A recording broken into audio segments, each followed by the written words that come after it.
Sederhananya begini, kupu-kupu itu rezeki. Kupu-kupu itu ibarat uang, ibarat dunia, ibarat harta, ibarat kesehatan yang kita mau kejar.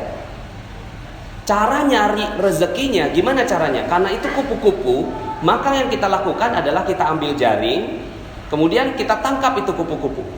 Yang kita pelajari pun setiap hari di kuliahan, anak-anak didik kita, anak-anak kita semua dididik untuk pertama bisa punya jaring, kedua bisa cekatan dan gesit dalam menangkap kupu-kupu. Itu yang dari dulu diajari ke anak-anak kita. Sekarang ini model pembelajaran kita sekarang seperti itu, ngejar kupu-kupu. Kenapa? Kupu-kupu itu proyek, uang, harta, hal yang enak-enak segala macam, itu dicarinya dengan cara seperti itu. Akhirnya apa yang terjadi? Semuanya ngejar kupu-kupu. Pas ditangkap, dimasukin dalam sangkar, seneng.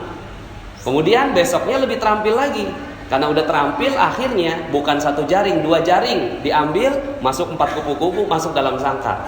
Besoknya begitu lagi, 5 kupu-kupu masuk dalam sangkar. Besoknya lebih terampil lagi, cabang bisnisnya makin banyak, 10 jaring diambil, 100 kupu-kupu sekali ambil, masukin dalam sangkar. Sekarang pertanyaannya, setelah kekumpul 1000 kupu-kupu di dalam sangkar, 1000 kupu-kupu sudah ada di dalam sangkar.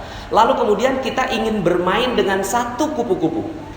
Ingin bermain dengan satu kupu-kupu. Kita mulai buka pintu sangkarnya, lalu kemudian kita pengen bermain dengan satu kupu-kupu. Gimana perasaannya, Pak? Halo? Ini masih pada hawa sahur.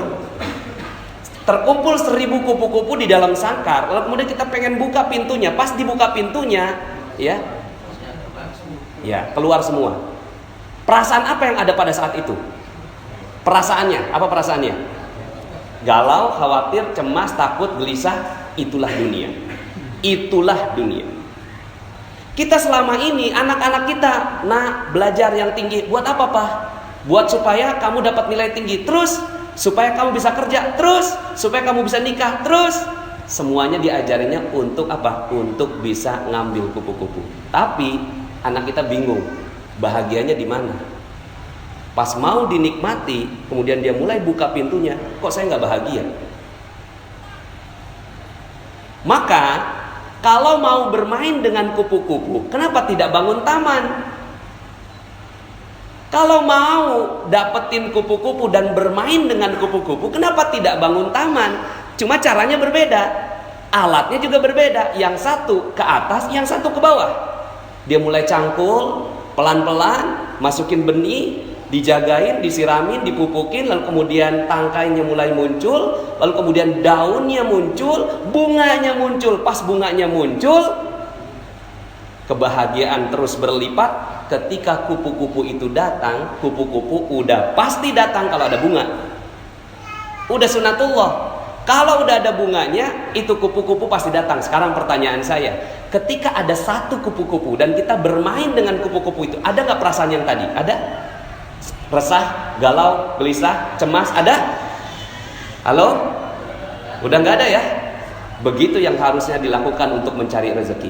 Cuma selama ini yang kita lakukan adalah ngambil kupu-kupu dan gak punya taman. Akhirnya apa yang terjadi? Malam hari galau. Kenapa? Kupu-kupu hilang.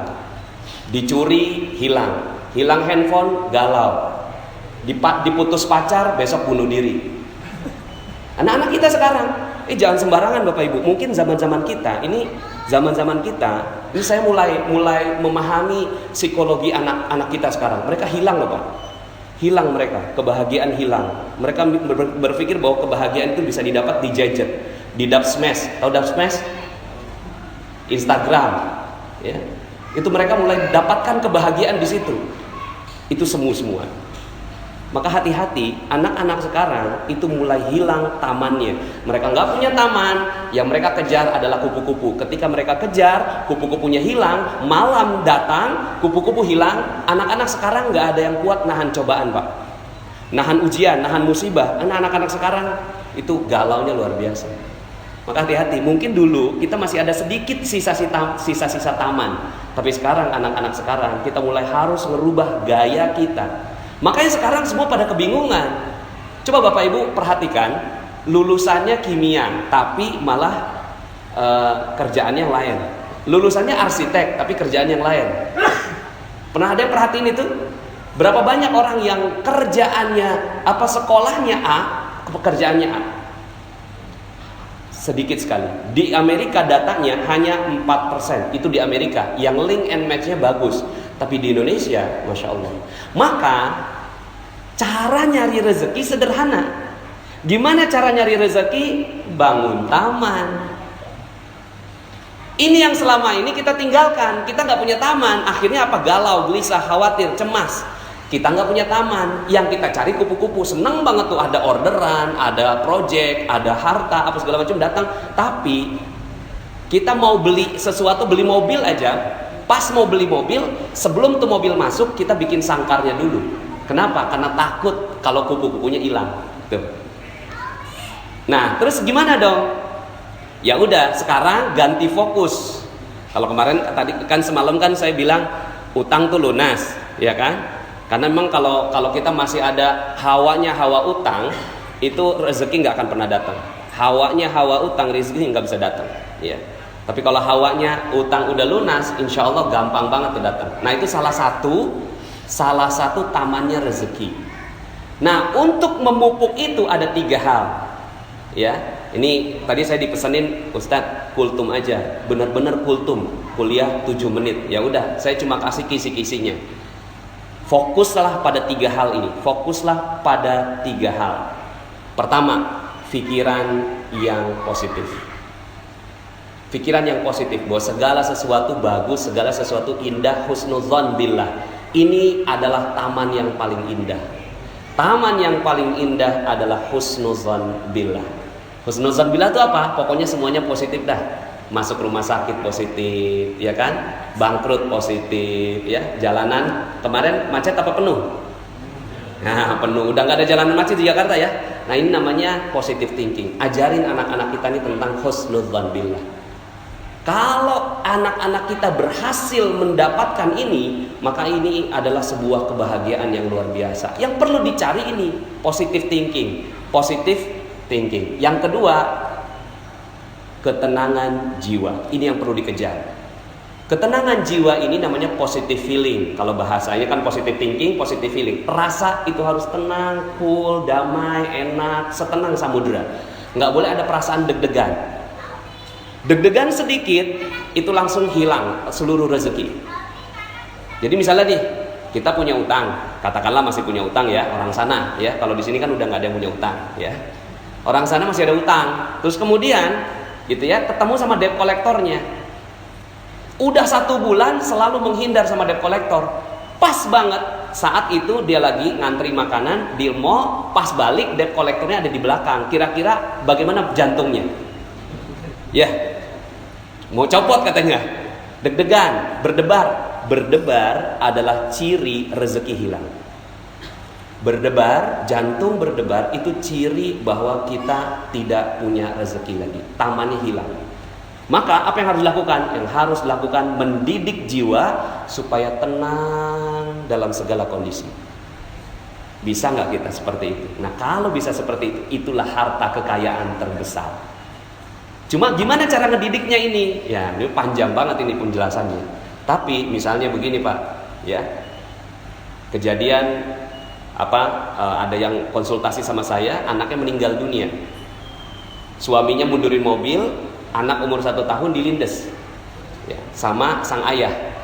Yang lebih tragis, kakaknya ngelihat dengan mata kepala sendiri ini adiknya dilindes sama ayahnya sendiri dan sakaratul maut mati saat itu juga.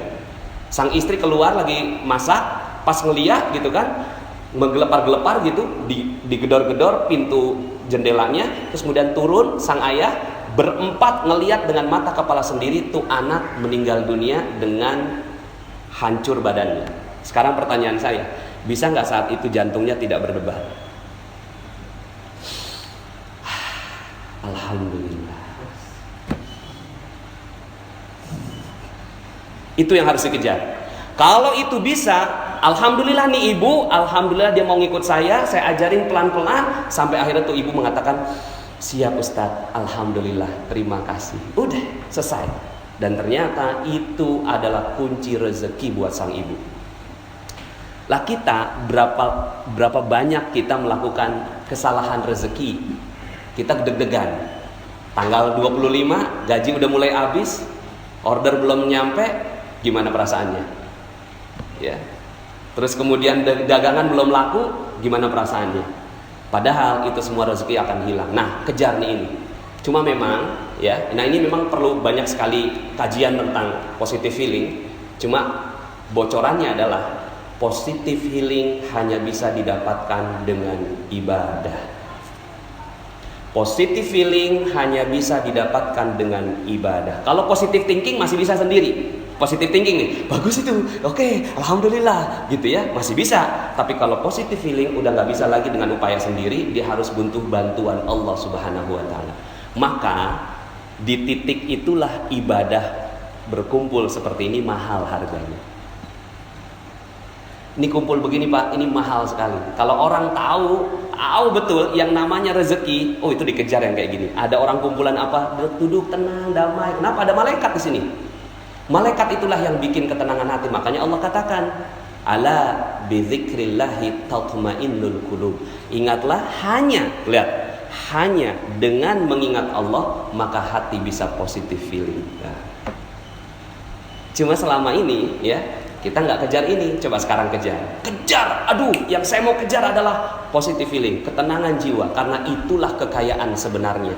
Kekayaan sebenarnya bukan harta, bukan mobil, bukan rumah, bukan yang lain, tapi ketenangan jiwa adalah kekayaan sebenarnya. Ya, dikatakan oleh Rasulullah SAW, laisal ghina an kasratil arad, walakinnal ghina ghinan nafs. Bukan kekayaan kamu punya banyak harta, tapi kekayaan adalah tenangnya jiwa. Di penjara senang, ditangkap senang, ya bahagia, semuanya tenang, cool, mau digantung aja senyum. Tuh, kalau kita mampu seperti itu, maka itulah kekayaan sebenarnya. Cuma selama ini kita nggak kejar, yang kita kejar cuma duit aja.